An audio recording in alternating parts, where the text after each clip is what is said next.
ಅಂಥ ಒಂದು ಬುದ್ಧಿವಂತ ನಮ್ಮಗಳು ಈ ಸಿಡಿಯವರು ಇಂಥ ಬೆದರಿಕೆ ಪತ್ರ ಹಾಕ್ತಾರಪ್ಪ ಅಂದ್ರೆ ಒಮ್ಮೆ ನಂಬಕ್ಕಾಗುವುದಿಲ್ಲ. ಅದು ಡಿ ಕೆ ಶಿ ಅವರು ಮಾತಾಡ್ತಾರೆ, ಪ್ರತಿಕ್ರಿಯೆ ಕೊಡ್ತಾ ಇದ್ದಾರೆ ಡಿ ಕೆ ಶಿವಕುಮಾರ್ ಅವರು.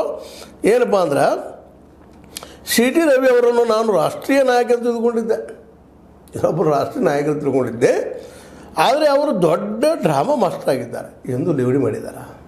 ಡ್ರಾಮಾ ಮಾಸ್ಟರು ಅಂತ ಹೇಳ್ತಾರೆ ಡಿ ಕೆ ಶಿವಕುಮಾರ್. ಅವರ ಮಾತು ವಿಚಾರ ನೋಡಿದರೆ ಈ ಮಟ್ಟಕ್ಕೆ ಇಳಿಯುತ್ತಾರೆ ಎಂದು ಭಾವಿಸಿರಲಿಲ್ಲ.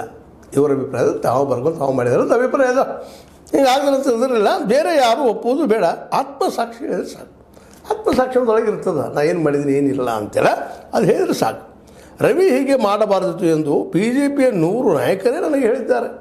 100 ಜನ ನಾಯಕರು, ಬಿ ಜೆ ಪಿ 100 ನಾಯಕರು ಬಂದರೆ ಏನಪ್ಪ ರವಿ ಇಂಥದ್ದು ಮಾಡಿದರು, ಸಾರಿ ಅಂತೇಳಿ ಅಂತ ಹೇಳಿದಾರೆ ಅಂತ ಹೇಳ್ತಾ ಇದ್ದಾರೆ. ಕ್ಷಮೆ ಕೇಳುತ್ತೇನೆ ಎಂದು ಹೇಳಿದರೆ ಮುಗಿದು ಹೋಗುತ್ತಿತ್ತು. ಕ್ಷಮೆ ಕೇಳ್ತಾರೆ ಅಂದರೆ ಬಗ್ಗೆ ಯಾರು ಹೋಗಿರ್ತದೆ, ದೊಡ್ಡ ವಿಷಯ ಎಲ್ಲ ನಾವು ಮರೆತು ಕೂತಿದ್ವಿ ಅದನ್ನು. ಸುಳ್ಳಿಗೆ ಸುಳ್ಳು ಹೇಳಿಕೊಂಡು ಹೋಗುತ್ತಿದ್ದರೆ ಕೊನೆಗಿಲ್ಲ.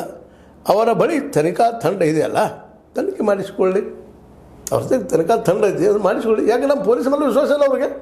ಇದನ್ನು ಮತ್ತೆ ಸಿ ಬಿ ಐಗೆ ಹೋಗಿರಿ ಅಂತ ಹೇಳ್ತಾರೆ, ಮತ್ತೆ ಹೋಗಿ ಅಂತ ಹೇಳ್ತಾರೆ. ಅವ್ರು ಎಲ್ಲಿ ಬೇಕಾದ್ರೆ ಮಾಡಿಸ್ತಾರೆ, ನಾವು ರೆಡಿ ಅಂತೇಳಿ ಡಿ ಕೆ ಶಿವಕುಮಾರ್ ಅವರು ಲಕ್ಷ್ಮೀಬಾಯಿ ಹೆಬ್ಬಾಳ್ಗ ಪರವಾಗಿ ಉತ್ತರ ಕೊಟ್ಟಿದ್ದಾರೆ.